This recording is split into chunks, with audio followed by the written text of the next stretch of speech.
Mutfağıma hoş geldiniz. Bugün sizlerle cevizli çiğ köfte yapıyoruz. Ben çok seviyorum. Eminim sizler de çok seveceksiniz.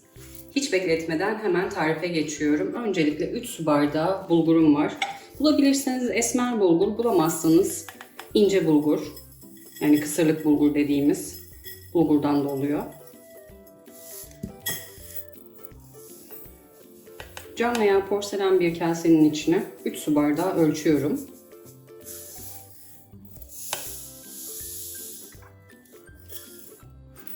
Bir yandan da suyumu kaynatmıştım. Yine bulguru ölçtüğüm bardakla 2 su bardağı sıcak su ekliyorum.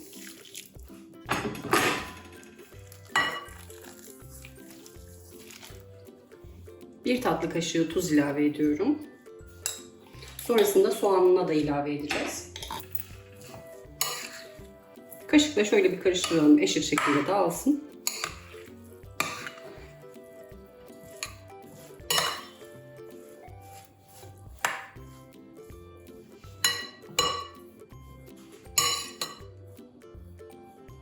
Bulgurların şişmesi için kenara alıyorum. Üzerini kapatmadım. Üzerini kapatmaya gerek yok. 2 tane büyük boy kuru soğanım var.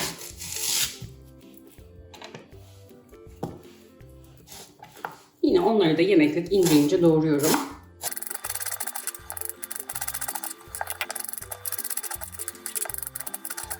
Çok ince ince doğramadım. Sonrasında rondodan çekeceğimiz için çok ince ince doğramaya özen göstermedim. 3 diş sarımsağım var.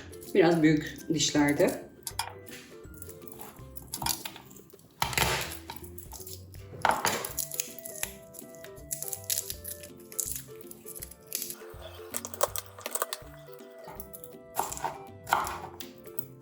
Üç diş sarımsağı da iri iri doğradım.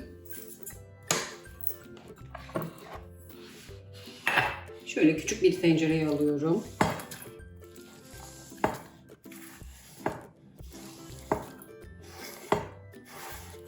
Bulgura 1 tatlı kaşığı tuz atmıştık. Yine soğanların üzerine de 1 tatlı kaşığı tuz atıyorum. Bu tuz benim için yeterli. Eğer biraz daha tuzlu seviyorsanız tadına bakarak ekleyebilirsiniz. Yarım su bardağı zeytinyağı ekliyorum. Normalde soğanlar kavrulmaz, çiğden konur. Ben birkaç kere çiğden de denedim ama midemi çok rahatsız ettiği için böyle kavurmayı tercih ediyorum. Eğer siz de benim gibi rahatsız oluyorsanız mutlaka bu şekilde deneyin. Kesinlikle mideyi rahatsız etmiyor. Ocağa alıyorum. Soğanlar yumuşayıncaya kadar kavuruyorum. Soğanlar kavrulurken biz de diğer işlemlerimizi yapalım.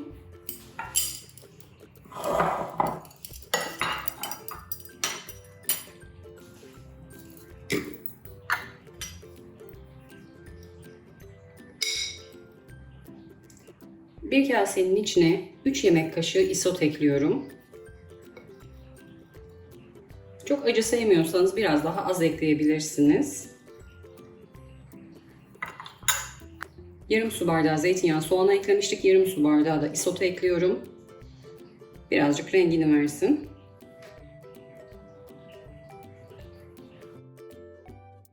Biz işlemlerimizi yaparken kenara alıyorum, dinlensin. Bir tane limon suyu var. Limon suyumu da ekliyorum bulgurun üzerine. 2 tepeleme yemek kaşığı biber salçası ekliyorum.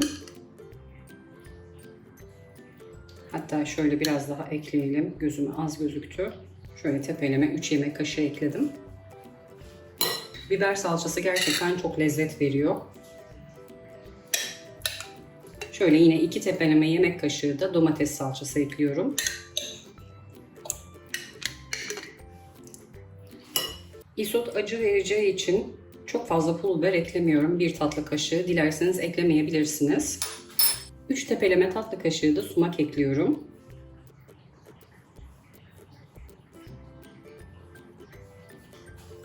Bir tepeleme tatlı kaşığı kimyon ekliyorum. Birkaç tarifimde daha göstermiştim yanılmıyorsam. %100 nar ekşisi ekliyorum. Nar ekşisi sosu değil. Buna kesinlikle dikkat edin. İlk etapta 5 yemek kaşığı ekleyeceğim. Eğer az gelirse yine sonrasında ilave edebiliriz.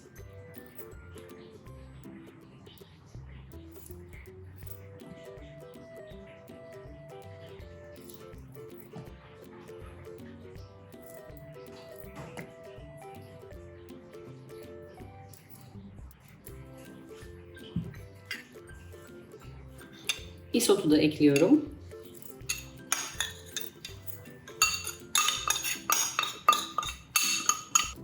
Kuru soğanlar da kavruldu. Kuru soğan ve sarımsak. Bulgurun üzerine alıyorum onları da.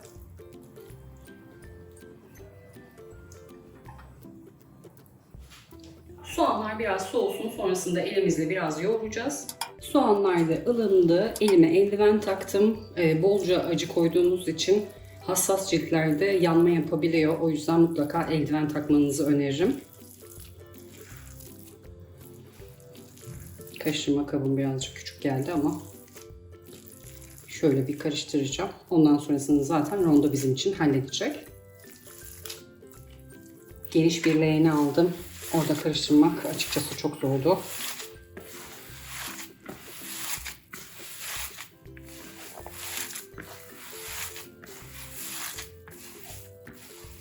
Çiğ köfteyi şöyle bir toparladım. Bundan sonrasını mutfak robotunda hallediyorum.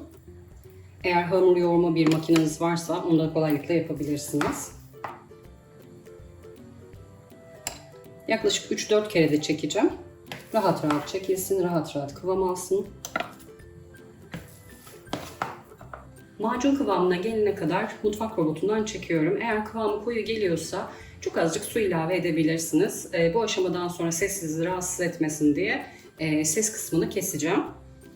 O yüzden de hızlıca anlatmak istiyorum buralarını. Mutfak robotunuz ısınabilir. Bu yüzden de 4 defada çekeceğimiz için arada bir 10'ar dakikalık ara soğuma arası vermenizi öneririm.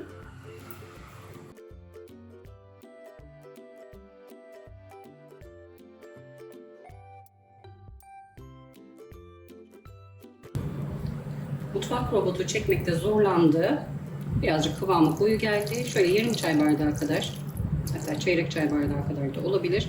Küçük çay bardağıyla su ekledim. Yine kontrollü bir şekilde ekleyelim. Kıvamını ara ara kontrol edelim. Yine çekmeye devam ediyorum.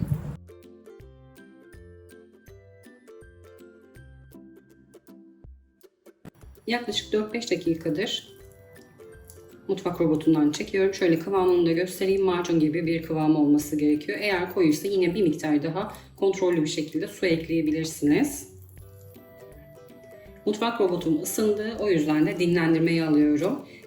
Diğer kalanları da mutfak robotunu 10-15 dakika dinlendirdikten sonra çekiyorum. Ki motoruna zarar vermeyelim. Yoksa mutfak robotumuz yanar. Harcın yarısını kasenin içine aldım. 1,5 su bardağı cevizim vardı. Rondodan dişe gelecek şekilde çektim. Yarısını diğer yarısı için ayırdım. Kalan cevizleri de kasemdeki harcın üzerine döküyorum. Elimle iyice yoğuruyorum.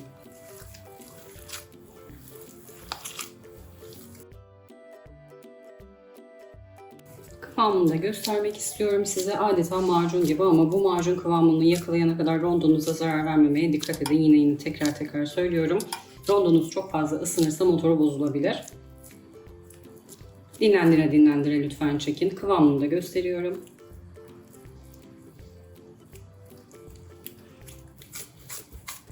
Evde kolaylıkla çiğ köfte hazırlayabilirsiniz. Çok pratik bir yöntem. Canınız her istediğinde yapabilirsiniz. Yine şekillendirme işlemine geçiyorum.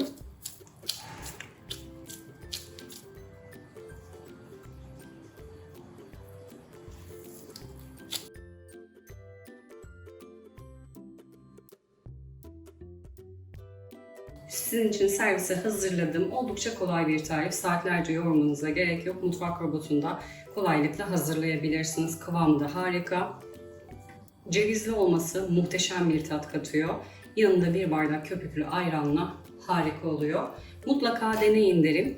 Tüm aşamaları birlikte yaptık. Aklınıza takılan sorular olursa yorum kısmına sorularınızı bekliyorum. Gördüğüm an size dönüş sağlıyorum. Kanalıma hala abone değilseniz abone olmayı, sevdiklerinizle paylaşmayı, bir sonraki videolarımdan haberdar olmak için bildirim zilini açmayı unutmayın lütfen. Bir sonraki tarifte görüşmek üzere. Herkese afiyet olsun.